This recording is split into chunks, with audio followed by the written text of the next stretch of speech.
Hello guys, रेखा coaching classes में आपका स्वागत है। आज हम पढ़ने वाले हैं विज्ञान के कुछ बहुत ही महत्वपूर्ण प्रश्न उत्तर जो एग्ज़ाम में पूछे जाएंगे। तो आप इन्हें बहुत अच्छे से लिखकर तैयार कीजिए, क्योंकि क्वेश्चन के साथ आंसर भी हैं। तो आप इन्हें बहुत ध्यान से समझकर पढ़िएगा। तो आइए शुरू करते हैं आज के प्रश्न उत्तर की श्रृंखला। पहला प्रश्न कह रहा है, एक्वारेजिया क्या है?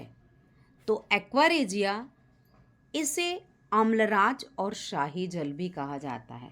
तो सारे बच्चे ये याद रखेंगे, प्रश्न में एक्वारेजिया ना पूछ के अम्लराज भी पूछ सकता है और शाही जल किसे कहते हैं ये भी पूछ सकता है। तो आप याद रखिए कि इतने नामों से जाना जा रहा है तो प्रश्न को वो बदल देते हैं, क्योंकि बहुत सारे बच्चे प्रश्न को जो हूबहू उसे रट लेते हैं और आंसर छोड़कर आ जाते हैं। तो आप ये ध्यान रखिए कि मैं जो आंसर पढ़ रहा हूँ उसमें किन किन शब्दों का भी उपयोग किया गया है, क्योंकि विज्ञान एक ऐसा विषय है उसमें बहुत सारे क्वेश्चन घुमा फिरा के देता है और बोर्ड जो है वो हूबहू कभी कभी नहीं देता है। तो आपको ये याद रखना है, आपको एक्वारेजिया, अम्लराज, शाही जल कुछ भी पूछता है तो आपको आंसर यही लिखना है। तो एक्वारेजिया, जिसे अम्लराज या शाही जल कहते हैं, सांद्रित हाइड्रोक्लोरिक अम्ल यानी कंसंट्रेट HCl और कंसंट्रेट नाइट्रिक अम्ल है, इनके मिश्रण को एक्वारेजिया कहते हैं। तो आप याद रखिए, आपको पूछता है कि एक्वारेजिया का उपयोग क्या है, यह कैसे बना। तो आप याद रखना, सांद्र HCl और सांद्र नाइट्रिक अम्ल है, जब हम इसे मिलाते हैं तब एक्वारेजिया बनता है, जो सोने और प्लेटिनम जैसे धातुओं को घोलने के लिए, यानी जो गोल्ड आता है, मान लो बहुत पुराना है, टूटा है, फूटा है, तो उसे गलाना है तो क्या करेंगे? तो एक्वारेजिया का काम होता है गलाने का। तो आपको याद रखना है ये। तो इसका उपयोग सोने और प्लेटिनम जैसे धातुओं को गलाने में करते हैं। नेक्स्ट सेकंड बोलता है, दो न्यूरॉन के मध्य सिनेप्स में क्या घटित होता है? तो याद रखना है, आवेग कुछ रासायनिक पदार्थों को विमोचित करता है, यानी एक कुछ रासायनिक पदार्थ विमोचित हुए जिन्हें हम न्यूरोट्रांसमीटर कहते हैं। ये रासायनिक पदार्थ सिनेप्स को पार करते हैं और अगली तंत्रिका कोशिका यानी द्रुमिका में समान प्रकार का विद्युत आवेग क्या करते हैं? उत्पन्न करते हैं और हमें सूचनाएं प्राप्त होती हैं। तो जो सूचनाओं देने का काम, सूचनाओं को हमें प्रदान करने का काम करते हैं, वो न्यूरॉन होते हैं। तो हमारे तंत्रिका तंत्र में ये कार्य होते हैं। आगे देखिए, तीसरा प्रश्न क्या है। तीसरा प्रश्न बोल रहा है, DNA RNA का पूरा नाम लिखिए। तो याद रखना, आपको DNA RNA की परिभाषाएं भी पूछ सकता है। तो DNA एक आनुवांशिक पदार्थ है और RNA एक सूचना देने वाला और प्रोटीन संश्लेषण का कार्य करने वाला पदार्थ है। तो DNA आनुवांशिक पदार्थ है। तो याद रखना, DNA का जो फुल फॉर्म होता है वो होता है डीऑक्सी राइबोज न्यूक्लिक अम्ल, और RNA का जो फुल फॉर्म होता है वो होता है राइबोज न्यूक्लिक अम्ल। तो आपसे हिंदी या इंग्लिश जो भी बनता है आप उसे लिख कर आएंगे। नेक्स्ट सेकंड फोर्थ बोलता है, नर मादा हार्मोन के नाम लिखिए, यानी नर हार्मोन्स और मादा हार्मोन्स, क्योंकि नर हार्मोन्स और मादा हार्मोन्स वयस्क को, यानी बच्चा जब मैच्योर हो जाता है तो उनमें हार्मोन्स का डेवलपमेंट आ जाता है, जिससे उनमें बहुत सारे लक्षणों में परिवर्तन देखने मिलते हैं। तो ये परिवर्तन इन हार्मोन्स के कारण होते हैं।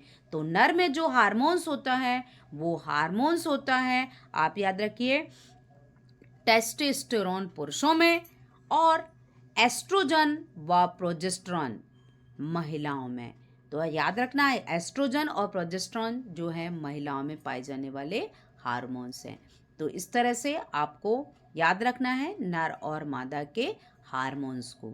ये हमेशा याद रखिए, एक मैच्योरिटी के बाद ये हार्मोन्स हमें जो परिपक्वता है, वयस्कता है, उनको व्यक्त करने वाले हार्मोन्स होते हैं। तो आप याद रखिए, प्रश्न को घुमा के भी पूछ सकता है। आइए जानेंगे अगला प्रश्न।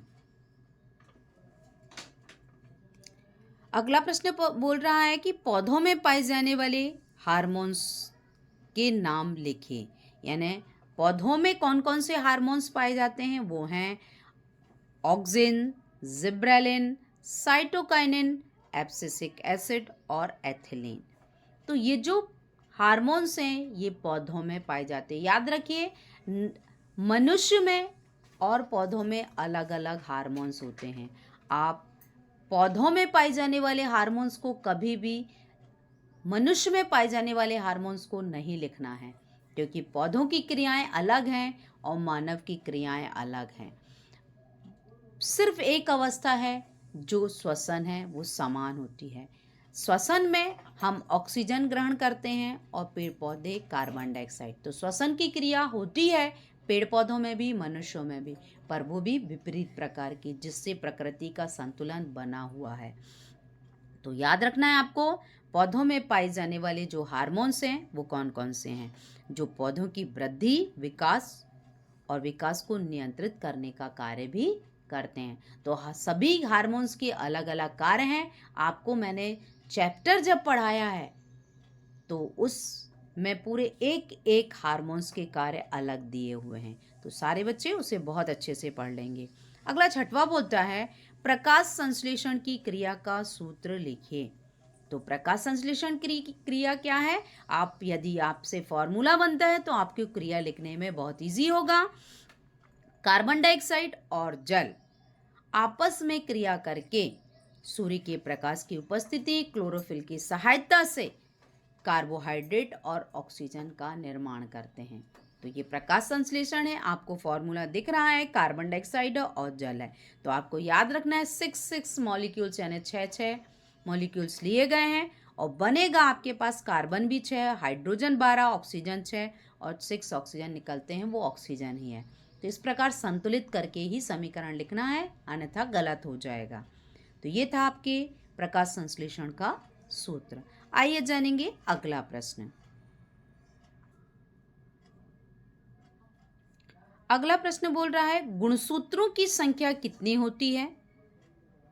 तो याद रखना, गुणसूत्र प्लांट और एनिमल दोनों में पाए जाते हैं, पर आपको याद रखना है यहाँ पे गुणसूत्रों की संख्या पूछी जाती है तो आपको याद रखना है 46 गुणसूत्र होते हैं।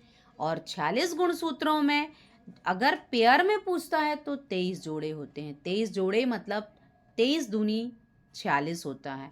तो आपको यदि संख्या टोटल पूछी जाए तो 46 और जोड़े में पूछा जाए तो 23 जोड़े होते हैं। और इनमें से याद रखना है 22 जोड़े ऑटोसोम्स होते हैं जिन्हें सामान्य गुणसूत्र कहते हैं, और एक जोड़ा जो होता है वो लिंग गुणसूत्र होता है, X और Y होता है।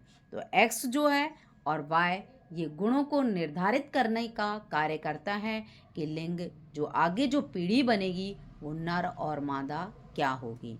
तो आपको ये याद रखना। इसके बाद हमारा अंतिम क्वेश्चन, इम्पॉर्टेंट क्वेश्चन में से पहले और भी मैं 2 मार्क्स के दे चुकी हूँ। आपको क्वेश्चन दिए थे मैंने, उसमें आंसर नहीं थे।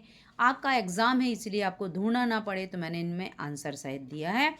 8वां प्रश्न कह रहा है खाने का सोडा और कपड़े धोने का सोडे का सूत्र लिखिए।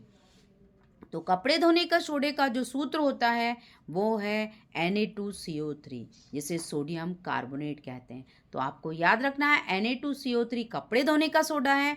जब Na2 में Na एक हो जाए और एक हाइड्रोजन आ जाए तो वो हो जाता है खाने का सोडा। तो आपको इसे बहुत अच्छे से याद रखना है। खाने का सोडा है उसका रासायनिक सूत्र अलग है और कपड़े धोने का अलग है। ये वेरी इंपॉर्टेंट है। तो सारे बच्चे और भी जो मैंने 2 मार्क्स और 3 मार्क्स के क्वेश्चन डाले हैं उन्हें बहुत अच्छे से लिखकर तैयार कर लेंगे, क्योंकि ये श्योर है पेपर में इस तरह के प्रश्न से ही आपको पूछे जाने हैं। आप बहुत अच्छे से लिखकर प्रैक्टिस करेंगे और जितने मैंने चित्र बनाए हैं, तंत्रिका तंत्र, मस्तिष्क और आपके मानव नेत्र, हृदय और आपने जो वृक्क उत्सर्जन तंत्र का सीखा हुआ है, इन चित्रों को बहुत अच्छे से तैयार कर लेंगे। और याद रखिए आपकी विद्युत वाले चैप्टर में से विद्युत धारा में ओम का नियम बहुत अच्छे से, प्रकाश का परावर्तन और लेंस का सूत्र, इसे बहुत अच्छे से तैयार करेंगे। और विद्युत संकेत जो आपको किस तरह बनाने हैं उन्हें भी प्रैक्टिस कर लेंगे। तो आज की वीडियोस में इतने ही प्रश्नोत्तर हैं। आपको पेपर के लिए बहुत सारी शुभकामनाएं। आपका पेपर बहुत अच्छा जाए। Thank you for watching my videos. Please like and share, और सभी बच्चों को शेयर करें जिनके पास नहीं है। बहुत अच्छे से पेपर करेंगे। मिलते हैं फिर से अगली वीडियोज़ में।